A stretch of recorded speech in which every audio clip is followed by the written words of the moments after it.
뉴스 매매법이라고 들어보셨습니까? 시황 매매라는 개념으로도 사용하는데요. 시황 매매하고는 조금은 결이 다른 것 같아요. 평소에 뉴스가 시장에 미치는 영향이라든지 최근에는 또 각종 경기 지표들이 장중에 발표될 때 시장이 크게 움직이잖아요. 그래서 이 부분에 대한 것을 미주노래에서 좀 정립을 했는데 때마침 그 이주원 씨라고 한국의 데이 트레이딩 고수죠. 이주원 씨의 그 원칙과 저희 미주노의 스탠스가 상당 부분 겹치는 부분이 있어서 요걸 좀 정리해서 한 편의 영상을 좀 만들어 봤습니다. 자, 쉽게 말하면 그겁니다. 뉴스 속에 답이 있다. 근데 문제는 뭐냐면 뉴스 속에 또 노이즈도 있다는 게 문제죠. 그렇죠? 그래서 뉴스를 듣고 바로 주식을 사게 되면 물리는 경우도 허다하고 또 지나고 보면 이미 선반영돼서 올라간 경우도 허다하고 또 어떤 경우는 하루 템포 쉬었다가 올라가는 경우도 허다하고. 자, 그래서 본 영상은 이 뉴스 매매법, 뉴스 속에 답이 있다라는 주제로 한 두 편에서 세 편 정도로 좀 만들어 가려고 하는데요. 평소에 여러분들도 이런 매매를 하고 계시거든요. 자, 이번 영상을 통해서 여러분의 매매를 한 번씩 좀 정립하고 다시 한번 점검하는 시간을 가지셨으면 좋겠습니다. 자, 먼저 굉장히 좋은 글 있어요. 한번 좀 읽어드릴게요. 이주원 씨가 갖고 있는 투자 원칙 중에 하나가 스스로의 매매 철학 중 가장 중요하게 여기는 것이 시간의 가치라고 한다. 아무리 큰 수익을 낼 수 있다고 해도 너무 많은 시간을 소요하게 되면 그동안 자신이 회전하지 못하는 리스크를 생각해야 하며 장기간 주식으로 물려있을 때 받게 되는 극심한 스트레스도 유의하기를 당부했다. 따라서 적은 수익이라도 적기의 매수 타이밍을 잡아 최단 기간의 수익을 실현할 수 있는 방법을 추구한다고 한다. 누군가를 도와줄 수 있는 여유를 가진 사람이 되기 바라며 주식 투자라는 틀 안에서 스스로 갈고 닦은 매매법이나 노하우 등을 필요한 시점에 전하고자 한다. 좀 비슷하죠? 그렇죠? 자, 이분의 이야기들 중에 참 기억에 남는 것 하나가 있는데 성공하는 트레이더가 되기 위한 세 가지 조건을 뽑아달라는 질문에 첫 번째가 긍정적 마인드를 꼽았습니다. 여러분 많이 느끼시죠? 때로는 정말 반복되는 실수를 반복하는 자신이 너무너무 싫을 때가 있잖아요. 그래서 긍정적인 마인드. 그거는 그냥 덮어놓고 가자가 아니라 그러한 자신의 부족한 부분도 끌어안을 수 있는 자존감이 중요하다는 겁니다. 두 번째는 지치지 않는 열정을 꼽았습니다. 와우. 또 열정하면 미주는 아니겠습니까? 주식을 처음 시작하는 사람들의 경우 주식 공부를 한다고 주식 관련 책도 많이 사고 유튜브도 듣고 막 하잖아요. 근데 여러분 열정이라고 하는 것은 일관성이거든요. 순간 뭐 번개불처럼 확 했다가 훅 꺼지는 사람들 많죠. 그건 열정이 아니에요. 그건 욱 하는 거지 그냥. 일관성을 가지고 꾸준함을 유지할 수 있는 열정이야말로 진짜 열정이라고 하는 것. 세 번째는 포기하지 않는 불굴의 정신을 뽑았습니다. 상당 부분 많이 겹치죠. 그러면서 두 번째 질문으로 트레이딩을 잘하는 사람들은 어떤 특징이 있을까요? 라는 질문을 받았는데 이분이 어떤 얘기를 하냐면 큰 수익을 내는 사람들보다는 꾸준한 수익을 내고 변화에 잘 대응해서 롱런하는 사람들이라고 생각합니다. 주식시장의 트렌드는 항상 변합니다. 마치 주식 투자의 지혜라고 하는 천장팅 선생님하고 똑같죠. 세 번째 질문은 심리와 트레이딩은 어떤 관계가 있을까요? 라는 질문에 대해서 주식 투자를 하다 보면 매매 타점이 비슷한 경우를 발견하게 되는데 사실 매매 타점은 거기서 거기일 때가 많습니다. 제 이야기가 아니라 지금 이주원 씨 얘기입니다.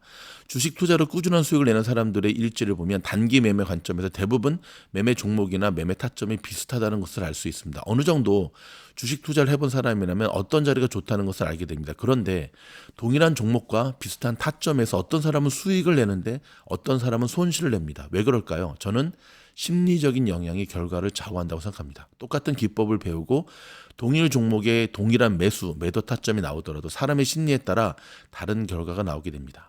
주식 투자에서 실패하는 가장 큰 요인 중 하나가 심리입니다. 욕심 또는 공포, 두려움 등의 오묘한 심리가 혼돈과 혼란을 초래하며 다른 결과를 만들어냅니다.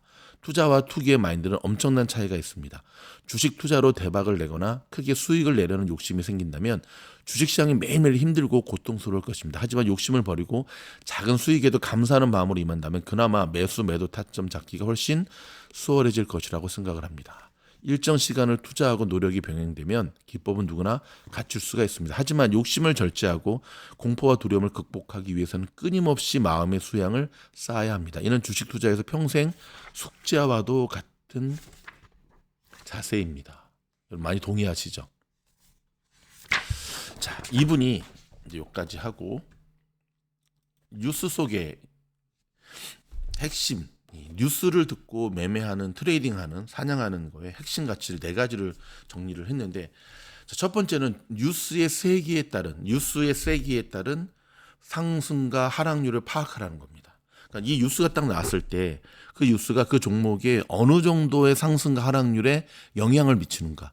강도가 센 놈이 있고, 저희 미주노에서는 보통 이거를 키워드라고 표현하잖아요. 시장에 강력한 영향을 미치는 키워드가 어느 정도냐. 두 번째는 뉴스의 차트 반영 여부를 확인하라는 겁니다. 자, 어떤 거는 뉴스가 나도 별로 차트에 반영이 안 될 때가 있죠. 또 어떤 거는 너무 오버 반영이 될 때가 있죠. 어느 정도 반영이 되는가를 확인해라. 세 번째는 뉴스의 시기를 파악하라는 겁니다. 뉴스의 시기, 불이장이냐, 본장이냐, 애프터장이냐. 특별히 요즘은 뭐 테슬라 같은 경우는 일론 머스크의 트위터 X가 굉장히 지대한 영향을 끼치잖아요. 저희뿐만 아니라 월가의 기관들도 컴퓨터에 아예 일론 머스크의 트위터 입력이 돼 있어요. 그래가지고 기억하시죠? 로이터 통신이 반값 테슬라 없다라고 했을 때 일론이 애프터장에서 바로 반박 기사를 했을 때 테슬라가 훅 꺼졌다가 훅 올라갔던. 요즘은 이러한 CEO들이 본인의 트위터라든지 자신의 공식 홈페이지를 통해서 본사에 바로바로 투자자들과 소통하는 개념이기 때문에 어찌 보면 뉴스 플러스 SNS의 비중이 점점 높아지고 있겠죠. 이 SNS 투자에 대해서는 또 시장의 마법사들에서 굉장히 좋은 그 글들이 있어서 자기가 다음에 또 소개시켜 드리도록 하겠습니다. 미주노를 구독하시면 이런 알짜 정보도 무료로 또 받으실 수가 있습니다. 네 번째는 뉴스에 따른 주가의 흐름 및 시장의 심리를 파악하라는 겁니다. 자, 어떤 뉴스는 호재성 뉴스인데도 빠지는 경우가 있고, 어떤 뉴스는 악재성 뉴스인데도 올라가는 경우가 있죠. 따라서 뉴스에 따른 주가의 흐름 및 시장의 심리를 파악해라. 자, 여러분 첫 번째 영상이니까 일단 뉴스 매매 핵심 가치 네 가지를 잘 정리해서 한번 곰곰이 생각을 해보시기 바래요. 여러분이 주로 관심 가졌던 종목이 뉴스의 세계에 따라서 상승과 하락률은 어느 정도 반영이 됐는가, 또 뉴스의 차트 반영 여부가 어느 정도 되는가, 뉴스의 시기에 따라서 어떤 뉴스를 꼭 프리장에, 애프터장에, 본장에, 그렇죠? 그다음에 뉴스에 따른 주가의 흐름 및 시장의 심리는 어떠한가.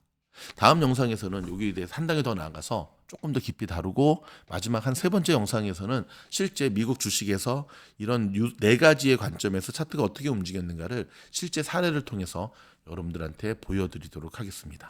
그리고 저희가 지난 주부터 저희 미즈놀에서 새롭게 시작한 코너가 있거든요. 여기 보시게 되면 자, 물반 고기반이 뉴스를 듣고 제목 나오죠. 똑같은 뉴스를 들어도 왜 나는 놓치는 걸까? 뉴스를 통해서 바로 매매에 응용할 수 있는 시리즈 영상을 두 편 올라갔거든요. 그렇죠. 이렇게 바로 시작하고 있으니까 또 좀 도움받기를 원하시는 분들은 멤버십, 우주여행 멤버십만 가입하셔 들을 수 있거든요. 해서 여러분에게 좋은 투자에 도움을 받을 수 있기를 바랍니다. 저희 영상이 도움이 됐다 한다면 좋아요, 구독, 알림 눌러주시고요. 더 좋은 뉴스, 더 좋은 영상으로 찾아뵙겠습니다. 고맙습니다.